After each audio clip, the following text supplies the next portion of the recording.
Kasih karunia dan damai sejahtera dari Allah Bapa kita dan dari anaknya Tuhan Yesus Kristus menyertai kamu sekalian. Amin. Shalom saudara-saudari sahabatku yang terkasih di dalam nama Tuhan Yesus. Firman Tuhan yang menyapa kita hari ini, hari Rabu tanggal 23 April 2025, tertulis di dalam kitab Ulangan pasal 6 ayat 5. Mari sahabatku kita simak dan renungkan firman Tuhan yang menjadi kekuatan dan inspirasi untuk menjalani hari ini. Demikian. Kasihilah Tuhan Allahmu dengan segenap hatimu dan dengan segenap jiwamu dan dengan segenap kekuatanmu.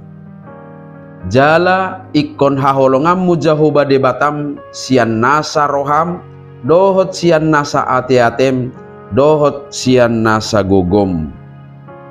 Demikian firman Tuhan. Saudara-saudari, sahabat renungan harian yang dikasihi Tuhan Allah, jika setiap orang ditanya, apakah kamu mengasihi Tuhan Allah? Jawabannya pasti iya, saya mengasihi Tuhan Allah.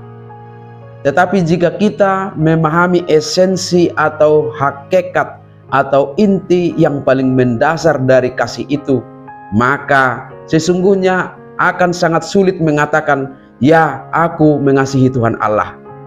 Karena ada nilai-nilai substansial yang harus dinyatakan dalam kasih itu sendiri.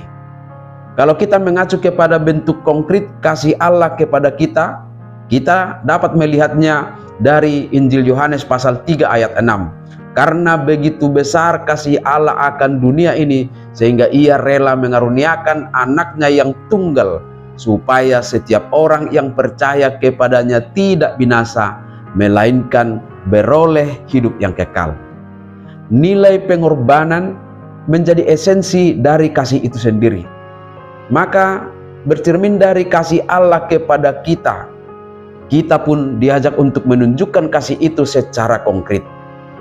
Sahabatku, menurut Ulangan 6 ayat 5 ini, ada 3 potensi diri manusia yang harus seutuhnya atau sepenuhnya dicurahkan untuk menunjukkan bahwa dia sungguh-sungguh mengasihi Tuhan Allah dan tentunya juga mengasihi sesamanya manusia. Ketiga potensi diri yang dimaksud adalah mengasihi Tuhan Allah dengan segenap hati, dengan segenap jiwa, dan dengan segenap kekuatan. Sebagai informatoris, dalam Markus 12 ayat 30 dicatat ada 4, yaitu segenap hati, segenap jiwa, segenap akal budi, dan segenap kekuatan. Kita tentunya tidak perlu membahas perbedaan ini, karena intinya adalah bahwa setiap orang harus benar-benar mencurahkan seluruh potensi dirinya untuk menunjukkan kasihnya kepada Tuhan Allah. Ketiga potensi ini merupakan kecerdasan soft skill dan hard skill. Hati atau SQ yang kita sebutkan sebagai spirituality quotient, kecerdasan spiritual, jiwa, emotional quotient, dan EQ, ability quotient atau kemampuan atau kekuatan. Semua potensi kecerdasan ini harus secara utuh kita persembahkan untuk pekerjaan-pekerjaan Tuhan sebagai bukti cinta kasih kita kepadanya.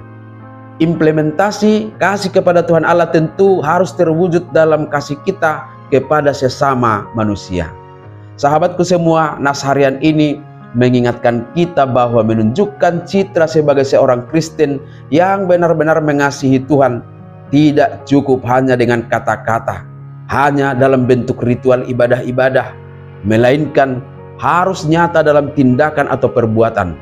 Mengasihi Tuhan Allah tidak cukup hanya di gedung gereja, tetapi juga harus nyata dalam dunia sosial dengan mengimplementasikan hasil ibadah ritual itu sendiri dalam bentuk pengorbanan. Seorang yang benar-benar mengasihi Tuhan, ibadahnya nyata dalam perbuatannya kepada sesama. Ibadah ritual benar-benar menyatu dengan ibadah sosial, interaksi dan kepedulian kepada sesama manusia. Marilah kita menunjukkan kasih kita kepada Tuhan Allah dengan integritas kita yang seutuhnya. Amin. Selamat beraktivitas. Tuhan memberkati.